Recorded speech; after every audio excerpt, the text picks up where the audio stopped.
This is Joanne with the One Authentic You.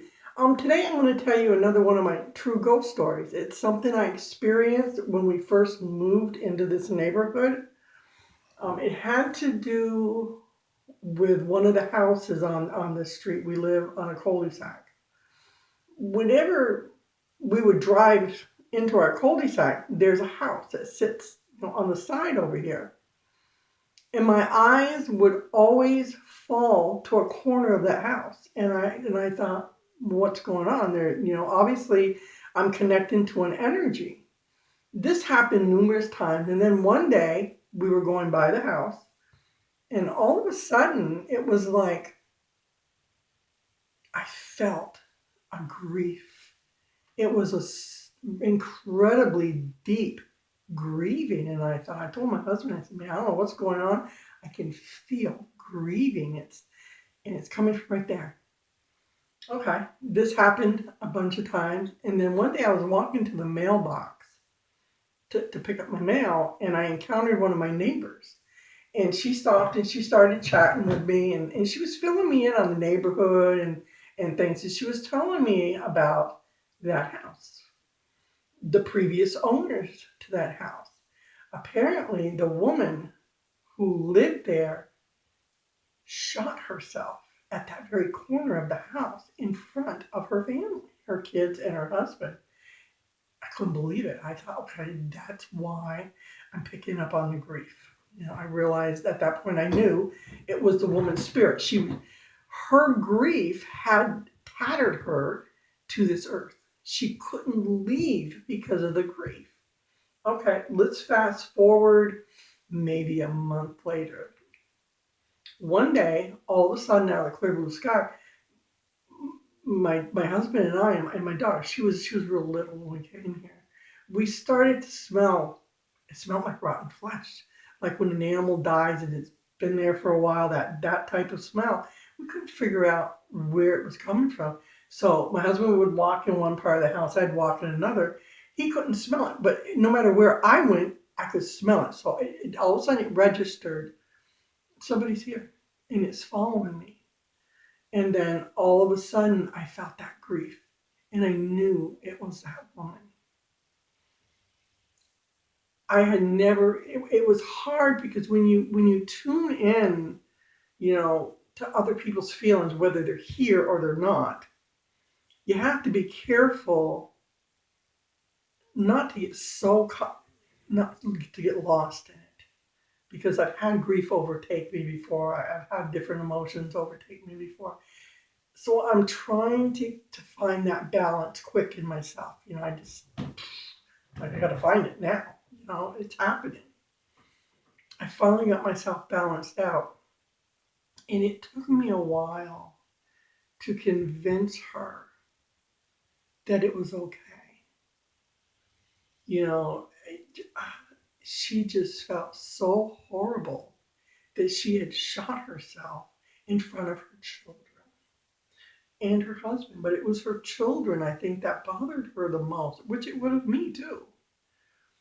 So finally, I got her in a place where she could accept the fact that this happened, you know, and to forgive herself. She had to forgive herself in order to move on. This was a situation where when she did forgive herself, she just disappeared. I didn't have to put her into the light. I didn't have to guide her to the light. The light was probably already there, and she couldn't go through it because of the grief, the regret of doing what she did.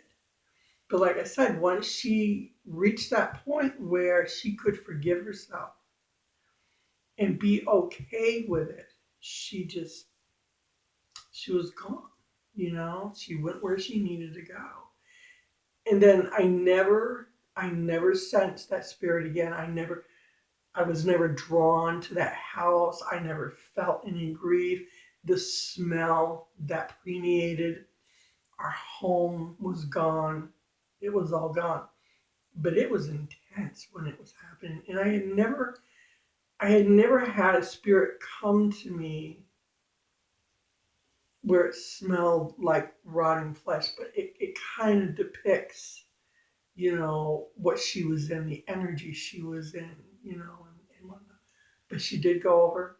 I'm happy for her. She's no longer suffering. I'm not sure I believe in a literal place of hell, of brimstone and all that. I really, doing this kind of energy work for years, dealing with the spirit realm like this, I've come to the conclusion that hell is when you're trapped in the ether. That's the in-between world, between this life and going into the light. I think that's where hell really is. Because that's a place where whatever happened, you're stuck in it. You're stuck in it. I know somebody online, Huff Paranormal. If you ever haven't seen him and you're interested in this kind of stuff, check him out. He's got a video where him and a guy went to this house where this guy was doing heinous crimes to children. One of the children got a hold of a gun and shot him and killed him there. They went there to see if there was somebody, kids, that they could help release. They ended up encountering that spirit. And long story short, the spirit, told them this was his hell and wanted them gone. And of course, they left. It was a very eerie, uncomfortable place. Um, that was his hell. And for eternity, he's in outer darkness. And he's going to relive. So that's why I'm real big on people going into the light, because I don't want people to be stuck in that limbo state. But like I said, I've learned this throughout the years, and by watching other people and hearing them have the same experiences. So if you're a person who experiences the supernatural and you think you're weird, you're not. You're fine. You're normal, and it's not a bad thing. With that being said, we'll talk to you later. Have an awesome day. Blessings.